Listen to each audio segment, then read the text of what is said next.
Epstein file, जिसका नाम आपने भी सुना होगा, वो स्थान जहां पर नाबालिग लड़कियों के साथ शोषण किया गया। और उस एप्स्टीन फाइल में जो कि तिब्बत के आध्यात्मिक नेता, बौद्ध धर्म के एक तरह से महान ज्ञातक, उनका नाम आया है। उनका नाम है दाई लामा। और इनके नाम आने से विश्व भर में जो कि एक तरह से चर्चाएं हो रही कि इतने आध्यात्मिक नेता का एप्स्टीन फाइल में नाम क्यों आया।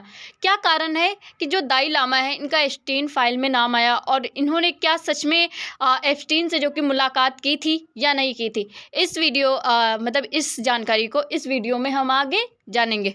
तो सबसे पहले हम न्यूज़ की बात करते हैं। तो न्यूज़ में एप्स्टीन फाइल विवाद पर आई एक नई खबर। इसमें दाई लामा की तरफ से भी सफाई कार्यकालय ने कहा, और भी बहुत सारी चीज़ें इसमें कही गई हैं। इसमें बताया गया है कि एक तरह से कि जो एप्स्टीन फाइल्स है उसमें जो दाई लामा का नाम आया है, तो वो क्यों आया है, एंड उस पर दाई लामा ने किस तरह से अपने प्रतिक्रिया दी है।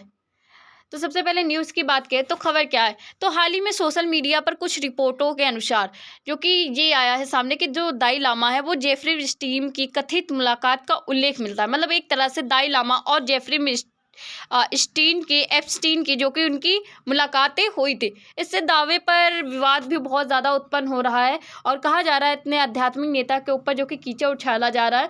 और क्या सच में जेफर स्टीन से जो कि दाई लामा ने मुलाकात की थी या फिर नहीं की थी। अगर आधिकारिक बयान की बात करें तो दाई लामा का कार्यकाल जो कि बहुत ही स्पष्टीकरण है। उन्होंने अपनी लाइफ में आध्यात्मिक चीज़ों पर ही ध्यान दिया, और एक तरह से कहा जाए नोबेल पुरस्कार भी उन्होंने प्राप्त किया है। और ऐसे जो दावे हैं ये पूरी तरह से झूठ बताए जा रहे हैं। एक तरह से आधिकारिक बयान के तौर पर देखा जाए तो ये दावे जो कि पूरी तरह से झूठे हैं, और किसी भी प्रकार की जो कि मुलाकात से इनकार भी किया जा रहा है।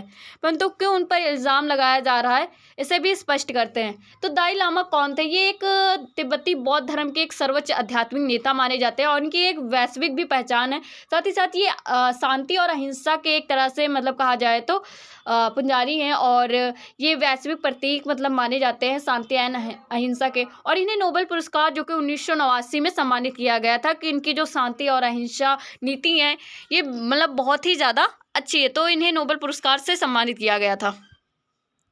वहीं पर जेफरी स्टीन कौन है? जेफरी स्टीन की अगर बात की तो ये एक अमेरिकी फाइनेंस है। ये जेफरी स्टीन का पूरा नाम है जेफरिन एडवर्ड एप्स्टीन।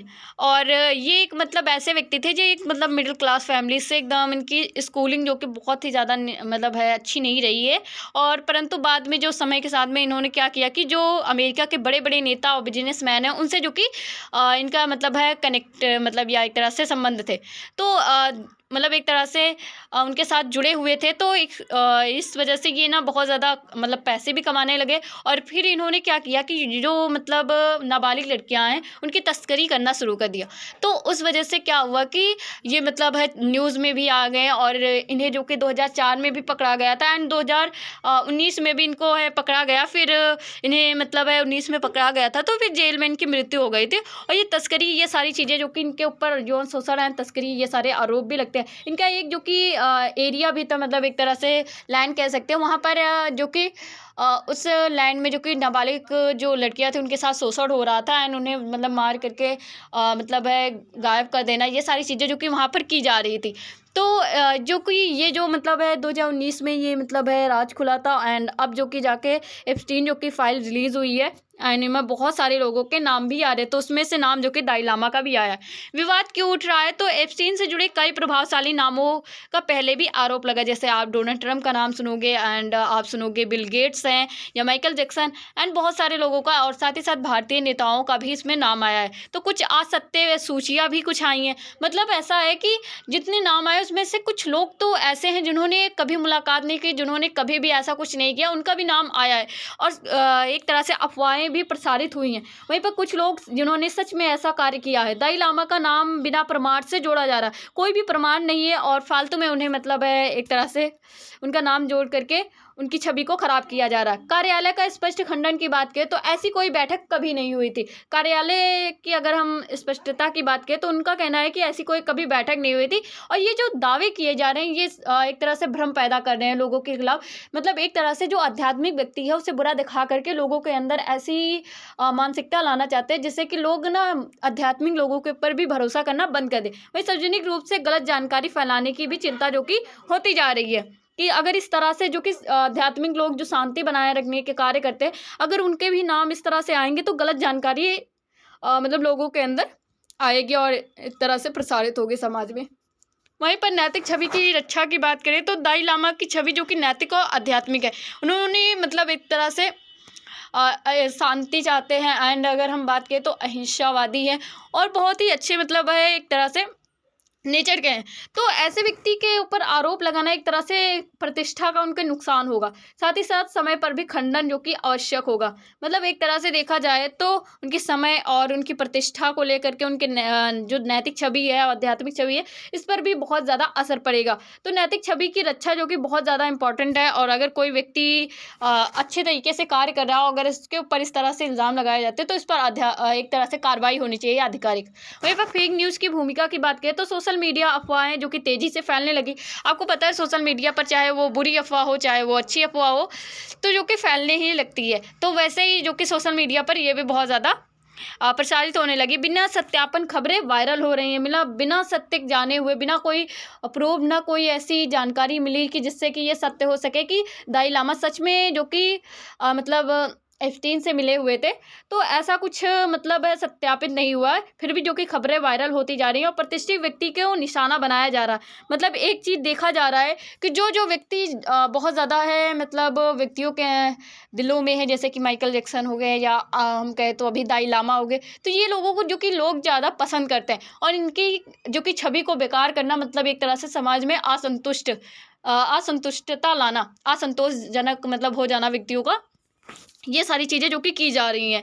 वहीं पर मीडिया की जिम्मेदारी की बात करें तो तथ्य की जांच करनी चाहिए, बिना जानकारी के साथ में वीडियो को या किसी भी चैनल पर उस चीज़ को दिखाना, प्रसारित करना चाहिए, और बिना तथ्य के जो कि बिल्कुल भी नहीं किसी भी चीज़ को प्रसारित करना चाहिए। वही अधिकारी के स्रोत की पुष्टि की जो कि ज़रूरी है, मतलब एक तरह से अधिकारी के स्रोत से जो कि इसकी पुष्टि होनी चाहिए। वहीं अफवाह और खबर में अंतर समझना चाहिए, अफवाह क्या है और मेन खबर क्या है, इसमें जो कि लोगों को अंतर समझ में आना चाहिए। अंतर्राष्ट्रीय प्रभाव की बात करें तो दलाई लामा एक वैश्विक आध्यात्मिक नेता हैं, और ये बहुत ही मतलब उच्च विचारों वाली है, मतलब एक उच्च विचार वाले हैं, और ऐसे देखा जाए तो ये एक तरह से शांति का प्रतीक है, और इनके ऊपर इस तरह के इल्ज़ाम लगाए जा रहे हैं तो एक तरह से ये वैश्विक छवि को भी खराब करे। ऐसे दावे जो कि अंतर्राष्ट्रीय छवि को भी प्रभावित करते हैं।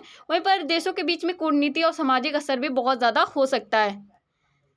साथ ही साथ कानूनी और नैतिक पहलू की बात करें तो झूठे आरोप मतलब मानहानि की श्रेणी में आते हैं। मतलब एक तरह से ये बहुत ज़्यादा हानि भी कर सकते हैं झूठे आरोप, और बहुत सारी जो कि इनसे ना अशांति भी फैल सकती है। बहुत सारे लोग जो कि दलाई लामा को मानते हैं उसमें असंतोषजनक जैसी भावनाएं आ जाएंगी, लोग हिंसा पर भी उतर सकते हैं, तो ऐसी बहुत सारी मानहानि जो कि हो सकती है। वहीं पर सार्वजनिक व्यक्तियों के लिए विशेष सावधानी भी ज़रूरी है।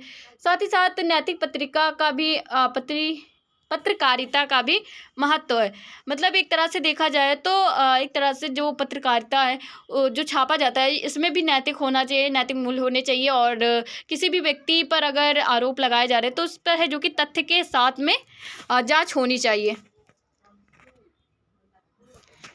वहीं अगर हम जनता के लिए संदेश की बात करें तो उन्हें कोई भी खबर आती है उस पर तुरंत जो कि भरोसा नहीं करना चाहिए। उन्हें खबर और अफवाह में बहुत ज़्यादा अंतर दिखना चाहिए, स्रोत और प्रमाण देखने चाहिए। पहले अगर खबर देखी है तो उस पर उसकी जो कि पूर्ण रूप से जानकारी लेनी चाहिए, फिर उसको जो कि स्पष्ट रूप से सत्य मानना चाहिए।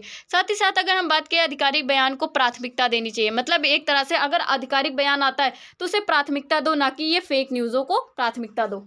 वहीं पर निष्कर्ष की बात करें तो दलाई लामा और जो जेफरी स्टीमैन के बीच में कभी भी मुलाकात कोई भी नहीं हुई है। वहीं पर अगर हम कार्यालय की स्पष्टता की बात करें तो आधिकारिक खंडन की बात करें तो उन्होंने फेक न्यूज़ बताई है, और साथ ही साथ जो सूची में उनका नाम आया है ये बिल्कुल भी सही नहीं बताया गया। फेक न्यूज़ और बताया गया है जो अधिकारियों के द्वारा एंड बहुत सारे व्यक्तियों के द्वारा बताया गया है कि जो फेक न्यूज़ है उसके प्रति जो कि सतर्क रहें लोग, और फेक न्यूज़ और रियल न्यूज़ को जो कि जाने और किसी भी जानकारी को पहले पूरी रूप से जाने, फिर उसके बाद में उस पर रिएक्शन दें। तो आज के लिए इतनी video. Thank you for watching.